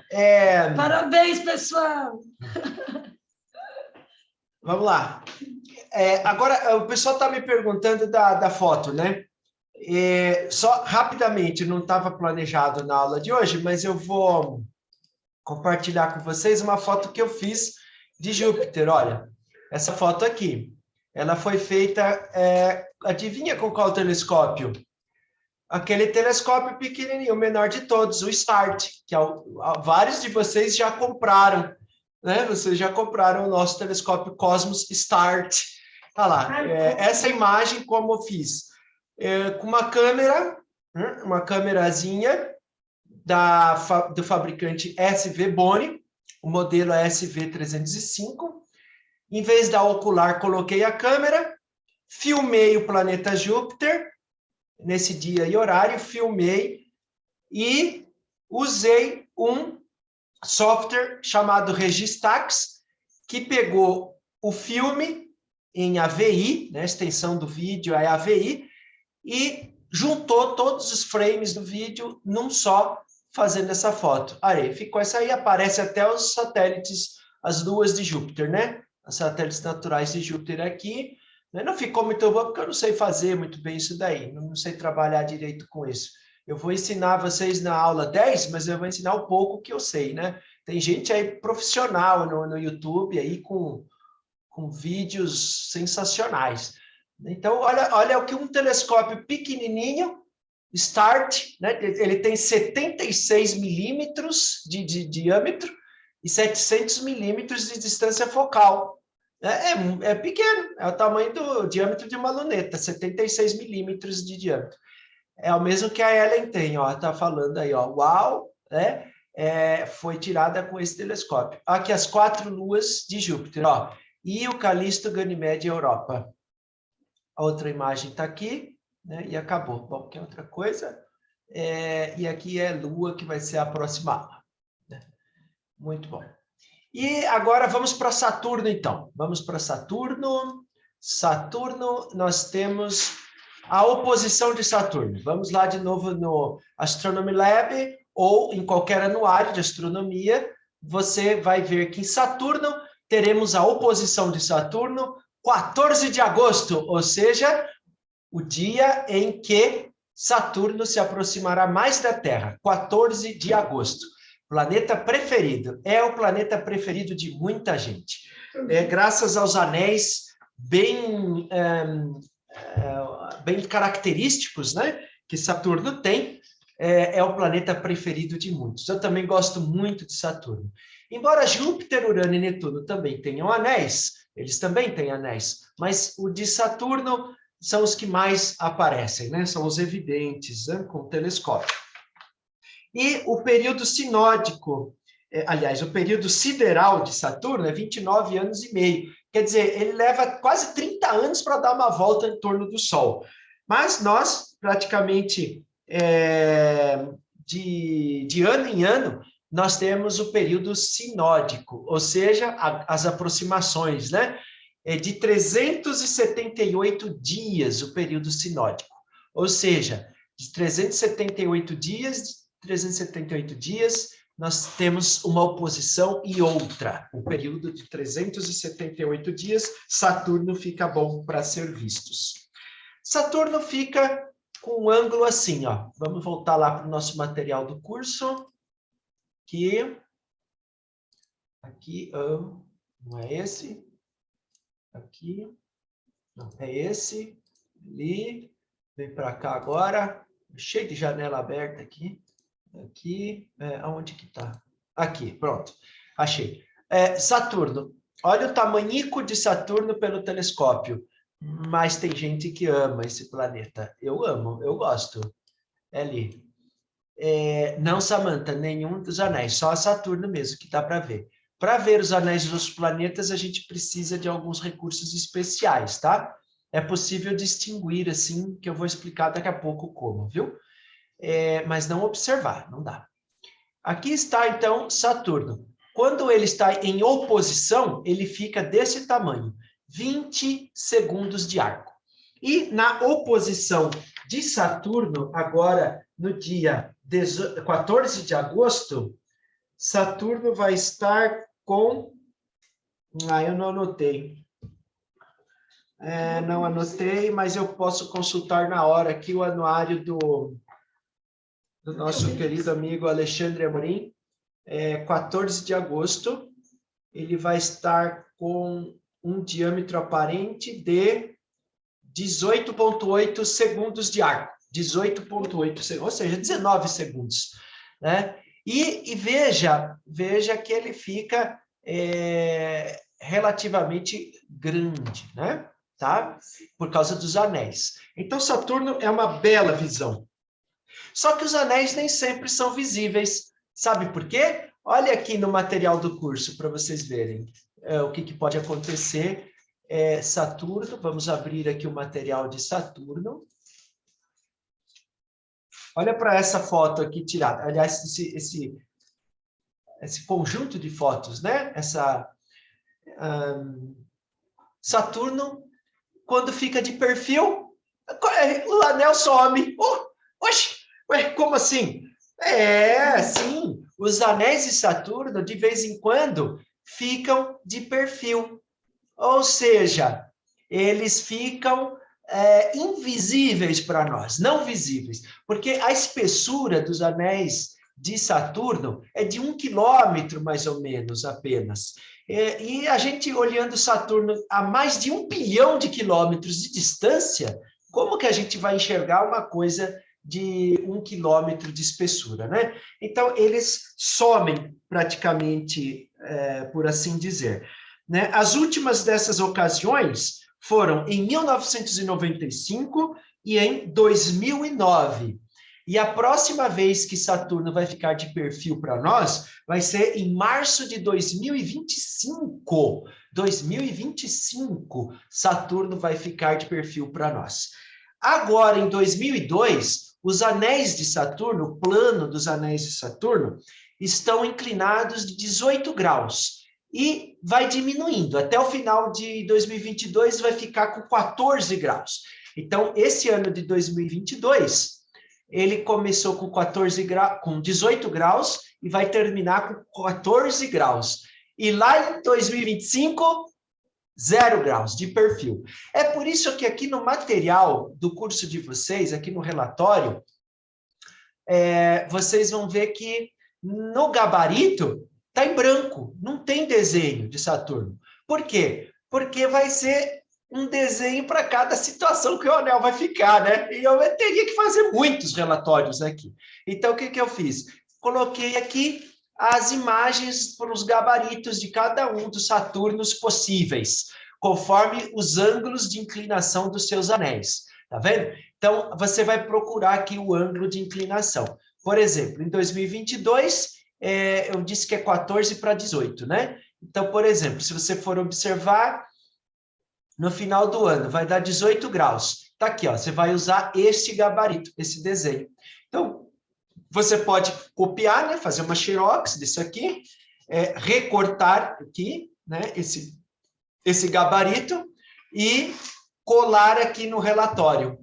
E aí fazer o seu desenho, né? Com as cotas... De novo, de 0 a 10. Lembra as cotas de 0 a 10 de intensidade, né? Não esqueçam disso, tá? Então, o Saturno, você tem aqui diversas inclinações no relatório. Agora, percebam que tem uma escala aqui, ó. Quando você for imprimir, cuidado, imprima em 100% de tamanho e nem naquelas opções da impressora que reduzem. Aqui tem uma escala de 50 milímetros. Na hora que você imprimir, você pega o papel e mede com a régua. Aqui tem que ter 50 milímetros de tamanho, ou seja, 5 centímetros com a régua, só para você saber se está impresso no tamanho certo, tá bom? E aqui o relatório, né, é a mesma coisa de sempre. Nome, cidade, longitude, o SIM. Lembra que o SIM pode variar, né? O horário da noite, pode ser que no começo da noite o SIM esteja horrível, mas depois no meio da noite melhora, né? Se o Saturno ou se o planeta estiver muito próximo do horizonte, o SIM é muito ruim, porque tem mais atmosfera, fica muito turbulento.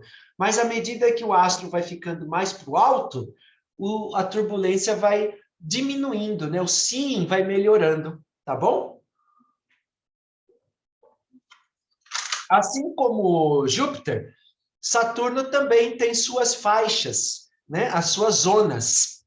E aqui está um desenho em que você tem um gabarito, por assim dizer, né? Representativo das principais faixas. Porém, temos uma coisa de diferente para Júpiter, né? O fato é o seguinte, que Júpiter você enxerga facilmente essas faixas, essas zonas. Em Saturno, não. Em Saturno é muito difícil de ver. Às vezes você vê manchas em Saturno, que são furacões que aparecem lá. Você, às vezes, fica bem característica essas faixas, às vezes não, né? Não dá para perceber. Então, dependendo da época do ano e também da estação do ano que Saturno está, né? A estação saturniana, ele também fica mais agitado, mais turbulento, recebe mais sol, mais energia, etc., né? Tá bom? Então, não deixem de anotar tudo isso. Os anéis de Saturno. Os anéis de Saturno, eles têm pelo menos 3 divisões. Você vai perceber que o mais externo, né, é escurinho, o do meio é mais clarinho, e o central, o mais interno, que é o anel C, eles são chamados de ABC. O A é o mais externo, o B é o do meio, o C é o mais interno. São os 3 principais, né? E entre o A e o B, você vai perceber um contraste bem grande, porque um é mais claro que o outro. E também existe uma linha negra entre esses 2 anéis. Essa linha negra nada mais é do que uma divisão, uma falha, por assim dizer, ou um lugar que não tem material. Porque os anéis de Saturno, eles são compostos por rochas, por poeira, por gelo, né? Então, esses materiais formam esses anéis todos. Mas justamente nessa região não existe nada, né? Ou praticamente nada, é um vazio. E quem descobriu isso foi um astrônomo chamado Cassini. E, em homenagem a ele, foi batizada essa região de divisão de Cassini. Ou seja, uma divisão. Está dividido os anéis aí, em homenagem a Cassini. E essa divisão tem uns 5.000 quilômetros de largura. Só lembrando que a Terra, né, tem um raio aí de 6.000 quilômetros. O diâmetro da Terra é 12.700 quilômetros. E a divisão de Cassini é 5.000 quilômetros. Né? Metade de um planeta Terra, mais ou menos, né? Aproximadamente. Portanto, para a gente testar se o nosso olho está bom, se o nosso olho está bom, e se o nosso telescópio também está bom, e se a atmosfera está boa, se a gente estiver enxergando a divisão de Cassini, é porque está bom. Ou seja, está razoável. Né? Então, costuma ser um teste assim entre os amadores. Né? Os satélites, as luas de Saturno, a mais brilhante de todas, sem dúvida, é Titã, e também a maior delas. Inclusive, Titã é uma lua que tem atmosfera, atmosfera densa, aliás. Parece mais um planeta do que uma lua. E aí, esses satélites todos também ficam girando em volta de Saturno. Como você pode ver nessa foto, o brilho de Saturno está bem intenso, porque para a imagem fazer aparecer as luas na foto, precisou receber bastante luminosidade. Então, o Saturno ficou ofuscado para poder aparecer os fracos brilhos dos satélites naturais. Os satélites de Saturno também têm trânsito, eclipse? Tem sim. E como serão esses trânsitos e eclipses? Novamente, os anuários astronômicos informam para você. Então, neste ano, nós teremos eclipses e ocultações e trânsitos de 2 das luas de Saturno. São menos frequentes do que em Júpiter, tá? Então, as luas Japeto ou Iapeto e Encélado ou Encélados, depende de como é feita aí a tradução do texto, Japeto e Encélado, eles farão eclipses e trânsitos em Saturno este ano. Né? No anuário tem as datas certinho. E o trabalho do amador é, novamente, nós registrarmos o globo, os anéis, né, com as cotas de intensidade, e também as luas, né, de Saturno. Sara, essa pergunta é interessante, porque, na verdade, este vazio é justamente devido a um efeito gravitacional interessante.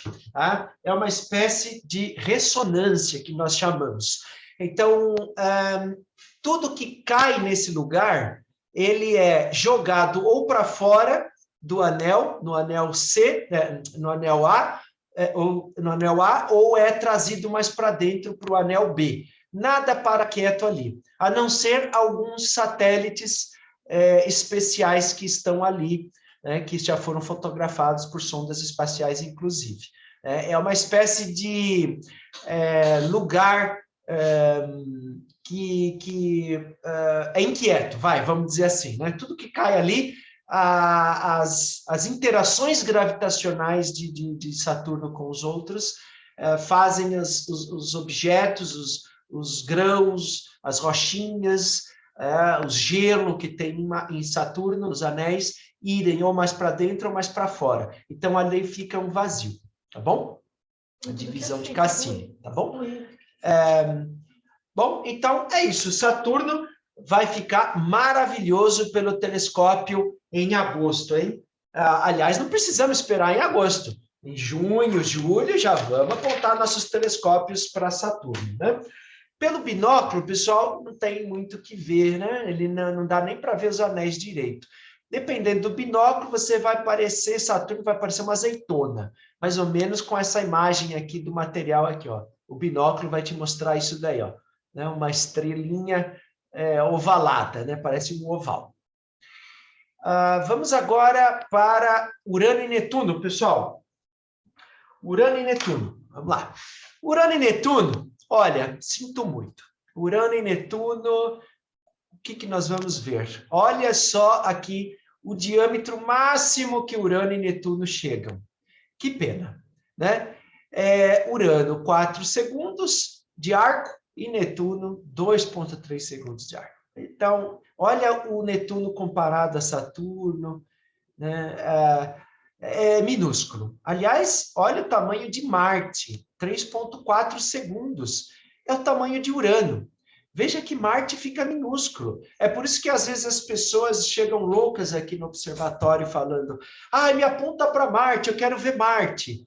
Mas não dá, né? Não dá, porque vai ficar um pontinho vermelho no telescópio só, como se fosse uma estrelinha, e não dá para ver nada. Então, para não decepcionar a pessoa, a gente pede para ela voltar para o observatório numa época de oposição de Marte. Agora, em Urano, já não tem muito o que fazer. Mesmo na oposição de Urano e de Netuno, nós temos pequenos pontinhos. E pelo telescópio, Urano e Netuno vão ficar um pontinho azulado, esverdeado, ambos. Então, não dá para ver características de nuvens de Urano e Netuno, embora eles também sejam considerados gigantes. Mas só que eles estão muito distantes do planeta Terra e precisaríamos aí de telescópios muito maiores do que estão ao nosso alcance financeiro ter, né? A não ser que alguns de vocês aí possam ter aí telescópios. Eu não posso, eu não consigo. Mas a Unesp aqui tem um telescópio de 400 milímetros de diâmetro, né? mas a gente já viu já, Urano e Netuno, fica uma bolinha, né? Mas não dá para ver assim, características, uma bolinha azul esverdeada, azulada. É bonito de ver, é muito legal, super interessante, se destaca entre as estrelas. Mas não dá para fazer assim, um estudo das nuvens muito detalhadamente, né? As próximas oposições de Urano e Netuno, então, Urano vai ser 9 de novembro, e Netuno, 16 de setembro, tá? Então, preparem-se. Agora, o desafio legal, né, que eu coloco para vocês, e para mim também, né? Para mim também, é a caçada, é caçar essa joia celeste de Urano e Netuno. Caçar essas joias azuladas no céu, azul esverdeadas. Porque o exercício de caça, olha, não tem melhor exercício do que esse. O relatório. Bom, como fazer o relatório de Urano e Netuno? Nada mais do que você estimar a magnitude visual, né, do planeta, comparando algumas estrelas. Então, aqui você escreve nesse lugar aqui as estrelas que você usou, que você conhece a magnitude, e aí faz uma estimativa da magnitude de Urano, de Netuno, tá? Para treinar. E a coloração que você observou. E nos gabaritos é a mesma coisa. Você faz o desenho aqui à esquerda e as cotas de intensidade à direita. Mas é claro, de novo, né, repetindo, é só se você tiver um telescópio bom para isso, né? Senão, basta você fazer a estimativa da magnitude visual e mandar o seu relatório para o Alexandre Amorim aqui para o NEOA, tá bom? Bom, agora, como que a gente pode treinar essa caçada? Ok, vamos fazer isso aqui na prática agora. Vamos compartilhar aqui esse mapa. Então, vamos supor, os anuários trazem mapas de caça ao tesouro, verdadeiros mapas de caça ao tesouro. Caçar as joias celestes, né? Esse é o termo que eu gosto, eu usei no meu livro, né? As joias celestes. Então, como você vai fazer? Lembra daquela técnica das rotas? As rotas celestes? As rotas celestes? Muito bem. Então, neste site chamado In the Sky, que também tem no material do curso, o site te mostra que, bom, você pode usar esse site ou pode usar o Stellarium também, tanto faz. Mas eu gosto de usar mapas porque eu posso imprimir esses mapas e levá-los junto comigo no telescópio lá fora. Então, quem que são mesmo essas 4 estrelas aqui que formam um quadrado no céu? Quem são essas 4? Vamos ver? Quem está prestando atenção aí, quem prestou atenção?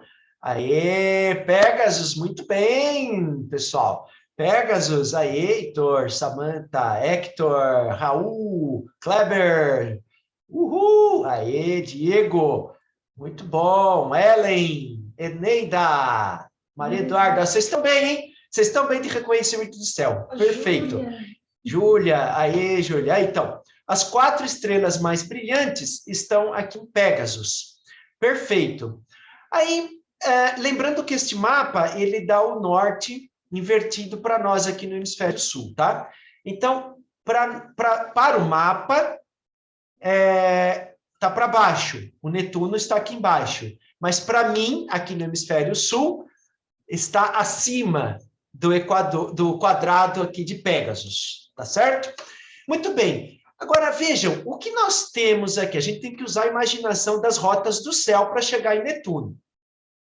Lembra que Netuno você não vê olho nu. Então, não adianta você estar no céu estrelado e querer achar Netuno a olho nu. Não vai dar. Então, você vai ter que usar as rotas celestes para imaginar aonde, que região do céu está Netuno, para aí você apontar o seu binóculo ou telescópio para aquela região que a olho nu você não vê Netuno, tá? Então, você sabe que Netuno está nessa direção do quadrado de Pegasus. Aqui está o quadrado de Pegasus e Netuno está aqui embaixo. Entre o quadrado de Pegasus e Netuno, o que que tem? Aê, Neida, a cabeça do peixes aqui, né? É esse círculo de estrelinhas fraquinhas. Isso, Samantha, muito bom. Então, você sabe, ó, presta atenção, ó. Você sabe que entre o quadrado de Pégasus e Netuno tem o círculo da cabeça do Peixes, mas são estrelas fraquinhas. Então, Netuno está por aqui. Beleza. Aí, eu vou olhar um pouquinho mais perto desse mapa, né? Ou eu posso usar, por exemplo, os mapas que eu já conheço, tipo esse. Lembra desse? Que você já tem no material, ó. Né? Aqueles mapas que a gente passou no primeiro dia de aula, ó.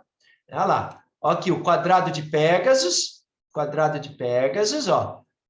Olha o círculo aqui de estrelas de peixes. Nesses mapas não aparece Netuno, mas você sabe que ele... Não está vendo? Não, está aparecendo. Não compartilhou. Não compartilhou? Não, te ajudo. Tá, e agora? Agora tá. Ah, tá, obrigado aí, viu, pessoal? Aí, tem ajudante hoje aqui. Aí. Bom, então, olha aqui, ó. Esse mapa vocês já conhecem, né? Aqueles mapas do primeiro dia de aula. Então, olha aqui o quadrado de Pégasus. Olha aqui o círculo da cabeça do Peixes, de estrelinhas fracas. E no mapa não tem Netuno. Assim como no céu olho nu não vai ter também.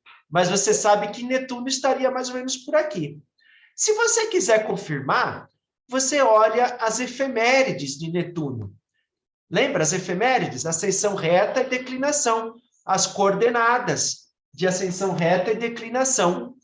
E você vai ver aqui a ascensão reta, aqui essa linha aqui embaixo, a ascensão reta, e a declinação está aqui, e você confere. Beleza. Muito bem. Agora, o que você vai fazer? Você vai lá no céu.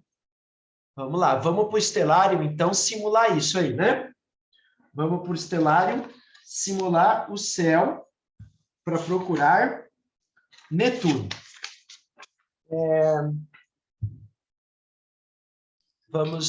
Vocês estão vendo aí o estelário. Vocês estão vendo mato, né? Para dizer a verdade, né?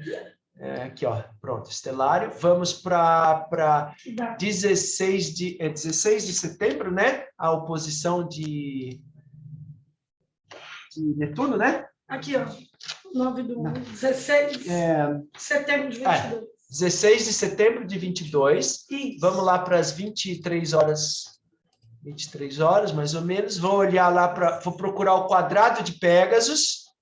Vamos procurar o quadrado de Pégasus, olhando mais ou menos para o horizonte norte. Né? Aqui está o horizonte norte, tá? Quem já achou aí o quadrado de Pégasus no céu aí? Tá fácil, hein? Ó. Aí, o quadrado de Pégasus está aqui, muito bem, já acharam. Bem brilhante, 4 estrelas bem brilhantes, essa e essa, né? 4 estrelas. E depois, lembra, acima do quadrado de Pégasus tem um círculo de estrelas, que é a cabeça do Peixes. Olha lá, muito bem, cabeça do Peixes, está aqui, ó. Então, o estelário já liga para nós as estrelas, mas a gente não está, vamos dizer que a gente não está no estelário, a gente está no céu de verdade, né? Então, estou imaginando, lembra lá do mapa? Onde estaria Netuno? Aqui? Entre o quadrado e a cabeça? Aqui? Não, mais para cima, né? Sim. Aí, vocês estão prestando atenção, né? É isso aí, mais para cima. Muito bem. Então, veja, pelo mapa, pessoal, eu memorizei o quê? O quadrado de Pégasus aqui, o círculo de estrelas de peixe, então Netuno está nessa área vazia aqui. Né? Só para lembrar que esse aqui do lado é Júpiter, bem brilhante, tá? Júpiter, está perto de Netuno. Então, o que eu vou fazer? Eu vou apontar o meu telescópio ou binóculo para essa região aqui. Né? Então, eu vou ampliar essa região aqui, ó. E devo mais ou menos visualizar a região. É por aqui, ó. Mas, puxa vida, Não estou vendo nada ainda. Vocês estão vendo alguma coisa aí? Eu estou com um campo visual de 8 graus, como se fosse um binóculo. Difícil, né? Não, né? É difícil. Difícil mesmo. Tá vendo o negocinho azul aí? Tem um ponto azul? Aqui, né? Aqui em cima. Aqui, ponto azul. Perfeito! Acharam o Netuno. Muito bem. Acharam o Netuno. Ponto azul. É muito difícil mesmo, viu? Não é fácil, não. É por isso que eu disse que é um desafio. Então, para praticar, seria uma tarefa sensacional para vocês fazerem essa prática de localização de Netuno. Bom, agora, vamos dizer que você tem um mapa melhor, né? Você tem esse mapa que é mais geral, né? E agora eu vou compartilhar com vocês, ó, o mesmo mapa. Só que